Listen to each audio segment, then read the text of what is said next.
I hope you and your family are healthy and safe. These are tough times, but you're not alone. Many people are not so fortunate. It is my belief that times of crisis are opportunities to show the world what we're made of.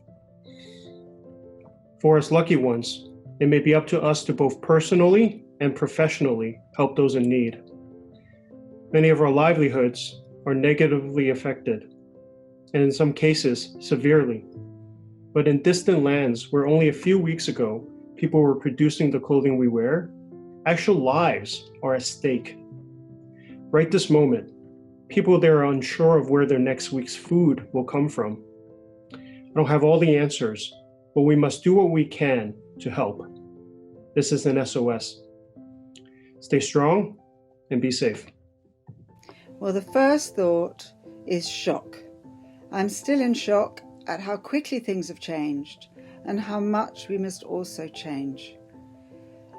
Then next I worry. What will the post-pandemic future be like, culturally, socially, financially? And fear, I'm not frightened of getting the virus, but I fear for my children and grandchildren and the really tough cards this younger generation has been dealt. The future massive challenges that they face. Sorrow, that's another big thought. It's terrible that so many thousands have had to suffer their end of life with this awful, awful virus, and to die alone. We all know someone. Admiration, overwhelming admiration for our NHS doctors and nurses and care staff who are selflessly caring for the sick and the dying. Thoughts right now go for all those people who have any relative or beloved one either sick or in danger, and to those people who are working hard to make our survival possible. First of all, I have to send my condolence to the families that have lost their beloved ones. It's a devastating thing, and I wish also to send my support to all my friends in Italy, Spain, United States, China, and all the countries of the world that are suffering. Right here, right now, I feel very, very fortunate that I'm locked down in London with my family and able to work from home. The situation is truly heartbreaking, and I really worry and fear for my friends and colleagues in Bangladesh, Pakistan, India, and some of the poorer Asian countries. I'm upset reading about some of the cancellations that have been happening, some of the ridiculous discount terms that have been asked for by many of the brands and retailers that say they have ethical practices. First of all, I want to thank all the health workers for their non-stop work. And also, I want to give my thoughts to all the families that lost their loved ones during this pandemic. I'm now talking from my garden, in our house on the hill. We are lucky because we have space and we have a garden. It's very important to have a place where we can connect with nature daily. Well, these are incredibly challenging times for everyone. I'm thankful that my family is healthy. I'm also thankful for the doctors, nurses, hospital workers. My mom is a nurse going to work every day in Spain, and I'm really thankful for people like her. The mill partners I speak with are talking about orders being put on hold indefinitely, cancellations of up to 90% of orders. Many of them are also working on programs to support development of masks and gowns that are much needed for the medical community. Personally, I have no trips planned, no trade shows to go to, and my meetings are all held virtually. I've been working from home for 2 weeks, and I'm not quite sure when we will open again in New York City. My take on the current scenario is that it is extremely heartbreaking to listen to the news about the rising death tolls around the globe. It is extremely, extremely heartbreaking. It's really sad, and there is something that is beyond our control. It is a catastrophic condition that nobody has control over. The results are that markets are closing down, stores are closing down, which is ultimately resulting in shutting down our factories and mills in Pakistan and in South Asia. People are extremely nervous because everybody's sitting on big piles of inventories and nobody knows what's going to happen tomorrow because things are changing every day.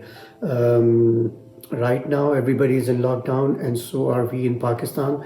And I guess this is the best option at the moment, social distancing and working from home. It's more a feeling because I'm conscious that if something will happen to one of my family members in Italy, I'll not be able to go there because technically borders are closed. So, and since I'm living abroad, it's kind of impossible to reach my hometown in case something will happen. So this is what makes me a little bit stressed.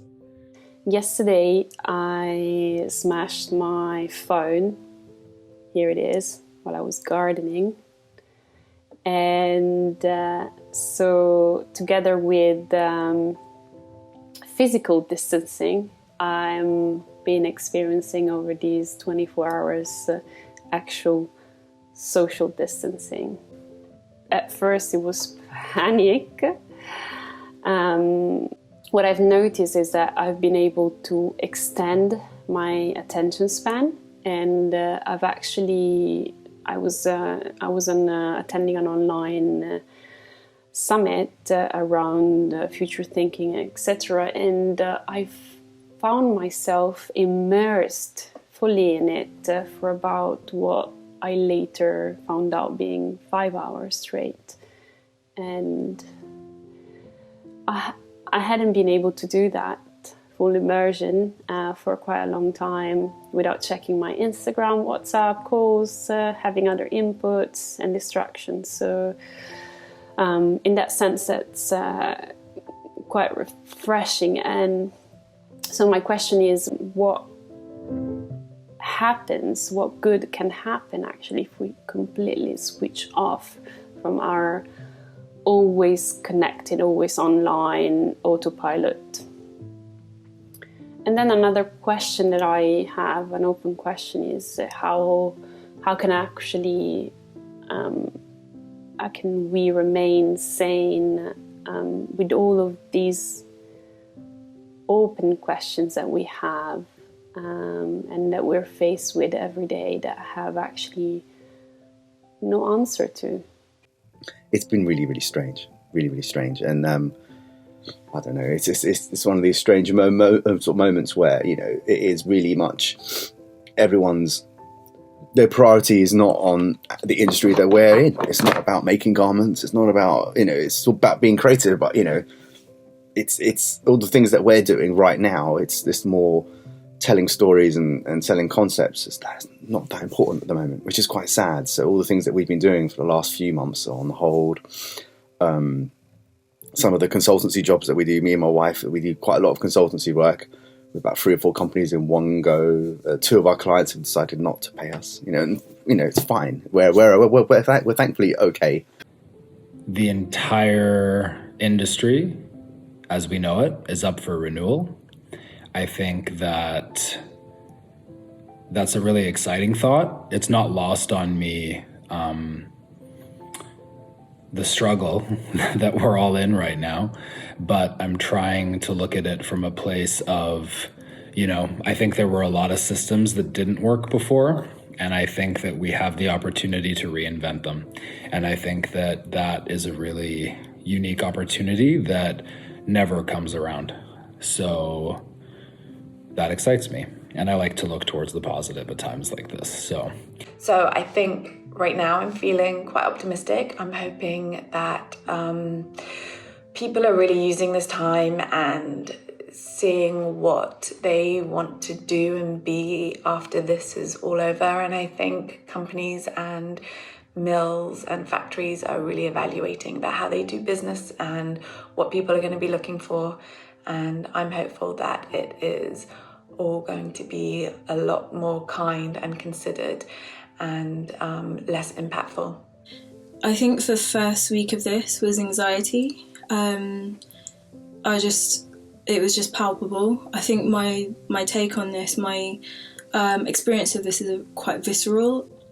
Clients have gone quiet on us. They haven't really been that straight. So that's a big worry because our work is quite seasonal. We're usually quite quiet in the summer anyway. And so, you know, thankfully some clients have been amazing and they paid us up front. And I think really what's happening right now is that people's true colours are coming through. I think all this, there's this so-called ethic washing that's going on right now. I think people's authenticity, or people's transparency, people's genuine care for people is really important right now, and I think it's actually going to it's all getting thrown up in the air, and you're all going to see it. Like who's being real and who isn't. First of all, I never thought that there could be a situation that can turn the world upside down. It means from our everyday to the world economy. My main concern right here, right now, is the health of my family. I think about how to minimize risk and be effective, avoiding extremes. I mean, it is evident that can't think that nothing happens, but neither to be on panic and stop thinking about actions. Second, I'm worried about the company for which I work. I'm thankful for the actions they took to leave the plant for a while. But I know that there is a cost-benefit relation, and I have several questions in my mind, such as, will we have sales? Will we have healthy cash flow? And how fast?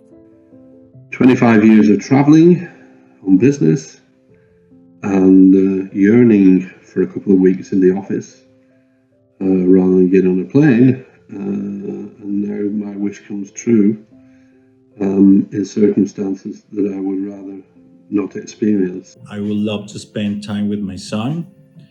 I would love to be with him playing football, maybe with him friends. And also I'm thinking about to connect more with art in this moment. Like try to be more like an artist and try to spend more time thinking in projects, future projects, and doing new artworks. It's a little bit nerve-wracking and a little bit, how can I put it? It's a little bit nervous about the future, and every day's changing in quite a rapid way. But I've got good hopes for the future.